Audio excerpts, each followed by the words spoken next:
ಅದರ ಒಂದು ಆಸೆಗೆ ಹೋಗಿ ಅಲ್ಲಿ ನಡೆಯುವಂತಹ ಭಜನೆಯನ್ನ ತಮ್ಮ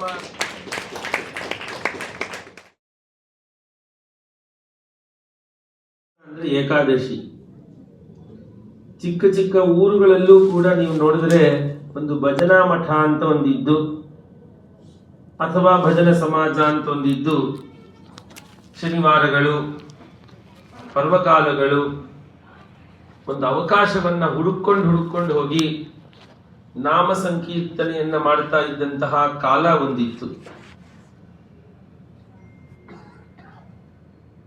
ಪ್ರತಿ ಶನಿವಾರ ರಾಮ ಭಜನೆ ಆಯಿತು ಅಂದ್ರೆ ಚಿಕ್ಕ ಮಕ್ಕಳು ಅದು ಮುಗಿದ್ರ ಮೇಲೆ ಒಂದು ಸ್ವಲ್ಪ ಸುಂಡಲ್ ಸಿಗತ್ತೆ ಅನ್ನೋದಕ್ಕಾದ್ರೂ ಹೋಗೋದು. ಅದರ ಒಂದು ಆಸೆಗೆ ಹೋಗಿ ಅಲ್ಲಿ ನಡೆಯುವಂತಹ ಭಜನೆಯನ್ನ ತಮ್ಮ ಮನಸ್ಸಿನಲ್ಲೇ ಇಟ್ಕೊಂಡ್ಬಿಟ್ಟಿರೋರು. ಒಂದು ಚಿಕ್ಕ ಉದಾಹರಣೆ ಹೇಳಬೇಕು ಅಂದ್ರೆ, ಕರ್ನಾಟಕದಲ್ಲಿ ಒಂದು ಸಂಪ್ರದಾಯ ಏನು ಅಂದ್ರೆ, ಶ್ರೀರಾಮನಿಗೆ ತಂಬಿಟ್ಟಿನ ಆರತಿ ಮಾಡ್ತಾರೆ ಅವತ್ತು. ಅಂದ್ರೆ ಮಾವೆಳಕು. ಅದಾದ್ರ ಮೇಲೆ ಏನ್ ಮಾಡ್ತಾರೆ, ಅದನ್ನ ಸ್ವಲ್ಪ ಕಿತ್ತು ಎಲ್ಲರಿಗೂ ಕೊಡ್ತಾರೆ. ಶುದ್ಧ ಬ್ರಹ್ಮ ಪರಾತ್ಪರ ರಾಮ ಆ ಸಂದರ್ಭದಲ್ಲಿ ಹೇಳ್ತಾರೆ. ಪ್ರತಿಯೊಂದು ಮನೆಯಲ್ಲಿ ಇದ್ದಂತಹ ಚಿಕ್ಕ ಮಕ್ಕಳು ಕೂಡ ಆ ರಾಮನ ಹೆಸರು ಹೇಳಿದ್ರೆ ನಮ್ಗೊಂದಷ್ಟು ತಂಬಿಟ್ಟು ಸಿಗತ್ತೆ ಅನ್ನೋಂತಹ ಉದ್ದೇಶದಿಂದ ಸ್ವಲ್ಪ ಹಾಗೇ ಆ ಸಂಸ್ಕಾರ ಬೆಳೆದು ತಂಬಿಟ್ಟು ಕೊಡ್ಲಿ ಬಿಡ್ಲಿ ಆ ಹೋಗಿ ಶುದ್ಧ ಬ್ರಹ್ಮ ಪರಾತ್ಪರ ರಾಮ ಹೇಳಬೇಕು ಅನ್ನೋ ಮನಸ್ಸು ಬರೋ ರೀತಿಯಲ್ಲಿ ಆ ಹಿಂದಿನವರು ಪಕ್ವ ಮಾಡ್ತಾ ಇದ್ರು. ಇವತ್ತು ನಾವು ಕೇವಲ ಚಪ್ಪಾಳೆಯಿಂದ ಮಾತ್ರ ಆನಂದ ಅನುಭವಿಸ್ಬೇಕಾಗಿದೆ. ಚಿಕ್ಕ ಮಕ್ಕಳನ್ನ ಕರ್ಕೊಂಡು ಬಂದ್ರೆ ಒಂದೇ ಗಲಾಟೆ. ಇವತ್ತಿನ ದಿವಸ ಅತ್ಯಂತ ದೊಡ್ಡದಾದ ಕೇಡು ಏನು ಅಂದ್ರೆ, ಮನಸ್ಸನ್ನ ಸಮಾಧಾನ ಮಾಡಿಸಿ ಕೂಡಿಸುವಂತಹ ತಾಕತ್ತು ತಂದೆ ತಾಯಂದರಿಗೆ ಇಲ್ಲ. ಮಕ್ಕಳು ಸುಮ್ಮನೆ ಕೂತ್ಕೊಂಡು ತಂದೆ ತಾಯಂದರ ಜೊತೆ 10 ನಿಮಿಷ ಕೂರಕ್ಕಾಗಲ್ಲ. ಭಜನೆ ಅಂತಲ್ಲ, ನಿಮ್ಮ ಮನೆಯಲ್ಲೂ ನಿಮ್ ಜೊತೆ ಕೂರಲ್ಲ. ಭಜನೆ ಬಿಟ್ಬಿಡಿ, ನಿಮ್ಮನ್ನ ಬಿಟ್ಟು ಏನೆಲ್ಲ ಸಾಧ್ಯವೋ ಅದನ್ನ ನೋಡ್ತಾ ಕೂತ್ಕೊಂಡ್ಬಿಡ್ತಾರೆ ಮಕ್ಕಳು. ಇದು ಕಲಿಯುಗದ ಪ್ರಭಾವ ಅನ್ನೋದಕ್ಕಿಂತಲೂ ನಮ್ಮಗಳ ಒಂದು ದೌರ್ಭಾಗ್ಯ. ಪ್ರಯತ್ನ ಮಾಡ್ತಾ ಇಲ್ಲ. ಅಂತಹ ಪ್ರಯತ್ನಗಳು ಹಲವಾರು ಕಡೆ ಹಲವಾರು ಜನರು ನಡೆಸ್ತಾ ಇರೋದ್ರಿಂದ ಇಷ್ಟು ಮಾತ್ರನಾದ್ರೂ ಅಲ್ಲಲ್ಲಿ ಈ ರೀತಿಯಾದಂತಹ ಒಂದು ಮಹಾಪುರುಷರು ಇರುವಂಥದ್ದು. ಎಲ್ಲಿ ಇರ್ತಾರೋ ಅಲ್ಲೆಲ್ಲ ಕೂಡ ನಾಮ ಸಂಕೀರ್ತನೆ ನಡೆಸೋದು, ಯಾವ ಅಪೇಕ್ಷೆ ಇಲ್ಲದೆ. ಒಂದು ಉದಾಹರಣೆ ಹೇಳ್ತೀನಿ ಕೇಳಿ. ಇಲ್ಲಿ ಮುಂದೆ ಬರುವಂತಹ ಜನವರಿ 2 ಮತ್ತು 3, 4 3 ದಿವಸ ನಮ್ಮ ಸತ್ಯನಾಥ ಭಾಗವತರವರು ಒಂದು ತ್ಯಾಗರಾಜರ ಆರಾಧನಾ ಮಹೋತ್ಸವವನ್ನ ಅಯೋಧ್ಯ ಮಂಟಪದಲ್ಲಿ ಇಟ್ಕೊಂಡಿದ್ದಾರೆ. ಅದ್ರ ಬಗ್ಗೆ ನನಗೆ ಹೇಳ್ತಾ ಒಂದೇ ಒಂದು ಮಾತು ಹೇಳಿದ್ರು. ಇದು ನಡೆಯೋದು ಉಂಚ ವೃತ್ತಿಯಿಂದ. ಅಂದ್ರೆ ಭಗವನ್ನಾಮ ಸ್ಮರಣೆಯನ್ನ ಮಾಡಿಸೋದಿಕ್ಕೆ ಭಾಗವತೋತ್ತಮರುಗಳು ಕೈಯಿಂದ ಆ ಪದವನ್ನು ನಾವು ಹೇಳುವಂಥದ್ದಲ್ಲ ಯಾಚನೆ ಅಂತ, ಅದನ್ನ ಮಾಡಕ್ಕೂ ಕೂಡ ತಯಾರಾಗಿರ್ತಾರೆ ಅನ್ನೋದನ್ನ ನಾವು ತಿಳ್ಕೊಳ್ಬೇಕಾಗಿದೆ. I am ready to beg. ಯಾಕೆ? ನಾವು ಹುಟ್ಟಿರೋದೇ ದಾತ ಏಕ ರಾಮ್ ಭಿಕಾರಿ ಸಾರಿ ದುನಿಯಾ ಅಂತ ಹೇಳ್ಬಿಟ್ಟಿದ್ದಾರೆ ಆಲ್ರೆಡಿ. ಯಾರಪ್ಪ ದಾತ ಅಂದ್ರೆ ರಾಮ, ಮತ್ತೆ ಜನ ಎಲ್ಲ ಯಾರು ಅಂದ್ರೆ ಭಿಕಾರಿಗಳು. ಆದ್ರಿಂದ ಭಗವನ್ ನಾಮ ಸ್ಮರಣೆ ಹೇಳೋದಿಕ್ಕೆ ಈಗ ನಾನು ಹೇಳ್ತಿರ್ತೀನಿ ಯಾವಾಗಲೂ, ನಾವು ಯಾಚನೆ ಆದರೂ ಮಾಡಬಹುದೇ ಹೊರತು ಈ ರೀತಿಯಾದ ಕಾರ್ಯಕ್ರಮಗಳು ನಿಲ್ಲಿಸಬಾರದು ಅಂತ. ಇವತ್ತು ಇದು ಸಣ್ಣ ರೀತಿಯಲ್ಲಿ ಕಾಣಿಸುತ್ತೆ, ಆದರೆ ಒಂದೊಂದೇ ರೀತಿಯಲ್ಲಿ ಅದನ್ನ ಉಳಿಸ್ಕೊಂಡು ಹೋದ್ರೆ ವಾಸ್ತವವಾಗಿ ಸಂಸ್ಥೆಗಳಿಗೋ ಅಥವಾ ಈ ರೀತಿಯಾದ ಭಾಗವತಗಳಿಗೋ ಉಪಯೋಗ ಇಲ್ಲ. ಆದರೆ ಸಮಾಜಕ್ಕೆ ಅದರಿಂದ ಅನುಕೂಲತೆ. ಯಾಕೆ ನಾನು ಇದನ್ನು ಹೇಳ್ತಾ ಇದ್ದೀನಿ ಅಂದ್ರೆ, ಆ ನಾಮ ವೈಭವವನ್ನ ಪ್ರಚಾರ ಮಾಡುವಂತಹ ಗುರುಗಳು ಅವರ ಗುರುಗಳು. ನಿಮಗೆಲ್ಲರಿಗೂ ಗೊತ್ತಿರುವ ರೀತಿಯಲ್ಲಿ ಮುರಳೀಧರ ಸ್ವಾಮಿಗಳು ನಾಮ ಪ್ರಚಾರವನ್ನು ಮಾಡಬೇಕಾದ್ರೆ ಅವರು ಆ ಭಜನೆಯ ಸಂಪ್ರದಾಯಕ್ಕೆ ಇಟ್ಟಂತಹ ಆ ಸ್ಕೀಮ್ ಏನ್ ಗೊತ್ತಾ ಹೆಸರು? ನಾಮ ಭಿಕ್ಷಾ ಕೇಂದ್ರ. ನೀನು ಹಾಕಿದ್ರೆ ಭಿಕ್ಷೆ ನಾಮ ಭಿಕ್ಷೆಯನ್ನು ಹಾಕು. ಹರೇ ರಾಮ ಅನ್ನುವಂತಹ ನಾಮ ಭಿಕ್ಷೆಯನ್ನು ಹಾಕಿ. ಇನ್ಯಾವ ಭಿಕ್ಷೆ ಬೇಡ. ಯಾಕೆ? ನಿನ್ ಬಾಯೆಲ್ಲ ತರಿಸೋದೇ ನನ್ನ ಮುಖ್ಯವಾದಂತಹ ಉದ್ದೇಶ. ಯಾಕೆ? ನೀನು ಒದ್ದಾಡಬಾರ್ದು.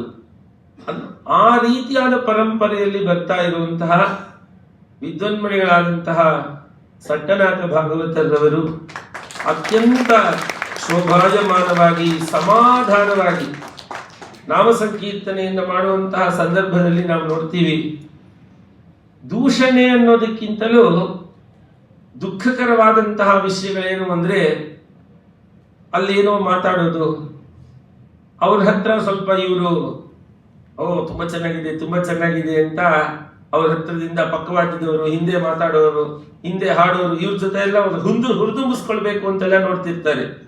ಇವೆಲ್ಲ ಏನಿಲ್ಲದೆ ಕೇವಲ ಭಗವನ್ ನಾಮ ಸ್ಮರಣೆ, ಅದನ್ನ ಮಾಡುವಂಥದ್ದು ನನ್ನ ಕರ್ತವ್ಯ ಅನ್ನುವಂತಹ ಒಂದು ದೊಡ್ಡ ಸಂಕಲ್ಪವನ್ನ ಮಾಡಿ ಈ ಕಾರ್ಯಕ್ರಮವನ್ನ ಅತ್ಯಂತ ಶೋಭಾಯಮಾನವಾಗಿ ನಡೆಸಿಕೊಟ್ಟಿದ್ದಾರೆ.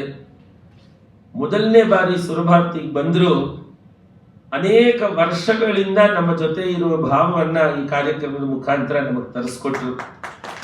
ಅದಕ್ಕೆ ಕಾರಣ ಏನು ಅಂತ ಹೇಳಿದ್ರೆ ಅವರ ಮನಸ್ತತ್ವಗಳು.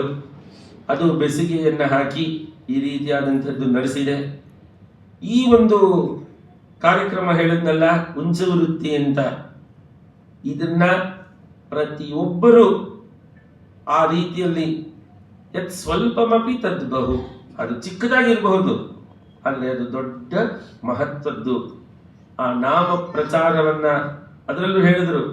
ಈಗೆಲ್ಲ ತ್ಯಾಗರಾಜರ 150 ಕೃತಿಗಳನ್ನ ಒಂದು ಚರಣ ಹಾಡೋದು, 4 ಚರಣ ಇದ್ರೆ 2 ಚರಣ ಹಾಡೋದು, 2 ಚರಣ ಗೊತ್ತಿಲ್ಲ ಅನ್ನೋದು, ನಾವು ಪಾಠ ಆಗಿಲ್ಲ ಅನ್ನೋದು, ಪಾಠಾಂತರ ಅನ್ನೋದು, ಈ ರೀತಿ ಎಲ್ಲ ಆಗಿ ಹಾಡದೇ ಇರುವಂತಹ ಎಲ್ಲಾ ರೀತಿಯಾದ ಒಂದು 150 ಕೃತಿಗಳನ್ನ ನೊಟೇಷನ್ ಸಮೇತ ಆಯಾಯ ವಿದ್ವಾನ್ಮಣಿಗಳಿಗೆ ಕಳಿಸ್ಕೊಟ್ಟು ಪೂರ್ತಿಯಾದಂತಹ ಕೀರ್ತನೆಯನ್ನ ಹಾಡುವಂತಹ ರೀತಿಯಲ್ಲಿ ಮಾಡ್ತಾ ಇರುವಂತಹದ್ದು. ಒಬ್ಬೊಬ್ಬರಿಗೂ ಒಂದೊಂದು ರೀತಿಯಾದ ಆಲೋಚನೆ. ನಾನು ಇತ್ತೀಚೆಗೆ 1 ವರ್ಷದ ಕೆಳಗೆ ನಮ್ಮ ಮಲ್ಲಾದಿ ಸೂರಿಬಾಬುರವ್ರದ್ದು ಒಂದು ಪುಸ್ತಕ ಕಳಿಸಿದ್ರು, ಚೆನ್ನಾಗಿ ಕರೆಕ್ಟ್ ಆಗಿದೆಯಾ ಅಂತ ಪ್ರೂಫ್ ನೋಡೋದಿಕ್ಕೆ. ಅದು ಏನು ಅಂದ್ರೆ ತ್ಯಾಗರಾಜ ಸ್ವಾಮಿಗಳು ತಮ್ಮ ಕೀರ್ತನೆಗಳಲ್ಲಿ ರಾಮನನ್ನ ಯಾವ ಹೆಸರುಗಳಿಂದ ಕರೆದಿದ್ದಾರೆ ಅನ್ನುವಂಥದ್ದನ್ನ ಒಂದು ಲಿಸ್ಟ್ ಮಾಡಿದ್ರೆ ಅದು 1008 ಆಗಿದೆಯಂತೆ. ಅಂದ್ರೆ ಎಷ್ಟೆಷ್ಟು ಜನಕ್ಕೆ ಇನ್ನೂ ತಗೊಳ್ತಾ ಇದ್ರೆ ಅದರಿಂದ ಏನೋ ಸಿಗ್ತಾನೆ ಇದೆ ಅನ್ನೋದಕ್ಕೆ ಇದೆಲ್ಲ ನನ್ನ ನಿದರ್ಶನ. ಅದು ನಮಗೆ ಯಾವತ್ತೂ ಸ್ಥಿರವಾದಂತಹ ಆಸ್ತಿಗಳು. ನೀವು ಎಷ್ಟಾದ್ರೂ ತಗೊಳ್ಳಿ ಬರ್ತಾನೆ ಇರುತ್ತೆ ಅನ್ನೋದಕ್ಕೆ ಇದು ಅತ್ಯಂತ ಸಂತೋಷಕರವಾದ ವಿಷಯ. ಇಂತಹ ಅನೇಕ ಕಾರ್ಯಕ್ರಮಗಳಲ್ಲಿ ನಾವು ಭಾಗವಹಿಸಬೇಕಾಗಿದೆ. ಅವರನ್ನ ಸತ್ಕರಿಸಿದ್ರ ಮೇಲೆ ಈ ಕಾರ್ಯಕ್ರಮಕ್ಕೆ ಯಾರೆಲ್ಲ ಅವರಿಗೆ ದೇಣಿಗೆಯನ್ನು ಕೊಡಬೇಕು ಅಂತಿದೆಯೋ ನೀವು ವೇದಿಕೆಯಲ್ಲಿ ಬಂದು ಅವರಿಗೆ ಕೊಟ್ಟು ನಮಸ್ಕಾರವನ್ನು ಮಾಡಬಹುದಾಗಿದೆ. ಅದನ್ನು ನೀವು ಮನಸ್ಸಲ್ಲಿ ಇಟ್ಕೊಂಡು ಅದರಂತೆ ತಾವೆಲ್ಲರೂ ಇದಕ್ಕೆ ಸಹಕರಿಸಬೇಕು ಅಂತ ನಾನು ಕೇಳ್ಕೊಳ್ತೀನಿ. ನನ್ನಲ್ಲಿ ಒಬ್ಬರು ಇತ್ತೀಚೆಗೆ ಕೇಳಿದ್ರು, ಈಗ ಒಂದು ಅರ್ಧ ಗಂಟೆ ಕೆಳಗೆ, ಇದನ್ನ ಈ ರೀತಿ ನೀವು ಅನೌನ್ಸ್ ಮಾಡಿದ್ರೆ ಸುರಭಾರತಿಗೆ ಬರುವಂತದ್ದು ಏನಾದ್ರು ನಿಲ್ಲಲ್ವಾ ಅಂತ. ನಾನಂತ ಡಬಲ್ ಆಗತ್ತೆ ಅಂದ್ರೆ. ಯಾಕೆ ಅಂದ್ರೆ ಅವ್ರು ಕೊಡ್ಸಿದ್ದೊಂದು ಪುಣ್ಯ, ಆ ಪುಣ್ಯದ ಫಲ ಒಂದು ಬಂತು, ಅದಕ್ಕೆ ಅಲ್ಲೇ ಕೊಟ್ಟವಲ್ಲ ಅಂದ್ರೆ ಇಲ್ಲೂ ಕೊಡ್ಬೇಕಲ್ಲ ಅಂತ ಮನಸ್ಸು ಬರುತ್ತೆ. ಇಲ್ಲೂ ಯೋಚನೆ ಮಾಡಬೇಡಿ ಅಂತ ಹೇಳಿದೆ. ಆದ್ರಿಂದ ದುಡ್ಡು ಕಾಸಿನ ಬಗ್ಗೆ ಅಲ್ಲ, ಕೆಲಸ ಮುಖ್ಯ. ಅದು ಹೆಂಗೋ ದೇವರು ನಮ್ಮ ಹತ್ರ ಕೊಡಿಸ್ಕೊಳ್ಬೇಕು ಅಂದ್ರೆ ಅದು ಕೊಡ್ತಾನೆ. ಸುರಭಾರತಿಯ ತತ್ವ ನಿಮಗೆಲ್ಲ ತಿಳಿದೇ ಇದೆ. ಇವತ್ತು ಈ ಕಾರ್ಯಕ್ರಮವನ್ನು ನಡೆಸಿಕೊಟ್ಟಿದ್ದಕ್ಕಾಗಿ ಅವರಿಗೆ ನಾನು ತುಂಬ ಧನ್ಯವಾದಗಳನ್ನು ಸಮರ್ಪಣೆ ಮಾಡ್ತೀನಿ. ನಮ್ಮ ಸಂಸ್ಥೆಯ ಪರವಾಗಿ ನಮ್ಮ ಅತ್ಯಂತ ಸುರಭಾರತಿಗೆ ಅತ್ಯಂತ ಆತ್ಮೀಯರೆಲ್ಲ ಶಿಷ್ಯವರ್ಗದವರು, ಅದರಲ್ಲಿ ಶ್ರೀಯುತರಾದಂತಹ TS ಕೃಷ್ಣಮೂರ್ತಿಯರವರು ಮತ್ತು ರವಿರಾಜರವರು ಇಬ್ಬರು ಬಂದು ಅವರಿಗೆ ಸತ್ಕಾರವನ್ನು ಮಾಡ್ತಾರೆ. ಇತೋಪ್ಯಧಿಕವಾದಂತಹ ರೀತಿಯಲ್ಲಿ ಅವರೆಲ್ಲ ಕಾರ್ಯಗಳು ಸಫಲವಾಗಲಿ ಅಂತ ಗುರುಚರಣಾರವಿಂದಗಳಲ್ಲಿ ನಾನು ವಿನಮ್ರವಾಗಿ ಪ್ರಾರ್ಥನೆಯನ್ನ ಮಾಡ್ತಾ ಅವರಿಗೆ ಸಕಲ ಶ್ರೇಯಸ್ಸು ಶಾರದಾಮ್ಮನವರು ಅನುಗ್ರಹಿಸಲಿ ಎನ್ನುವ ಪ್ರಾರ್ಥನೆಯನ್ನ ಮಾಡ್ತೀನಿ. 6 ಗಂಟೆಯಿಂದ 7 ಗಂಟೆ ಪರ್ಯಂತ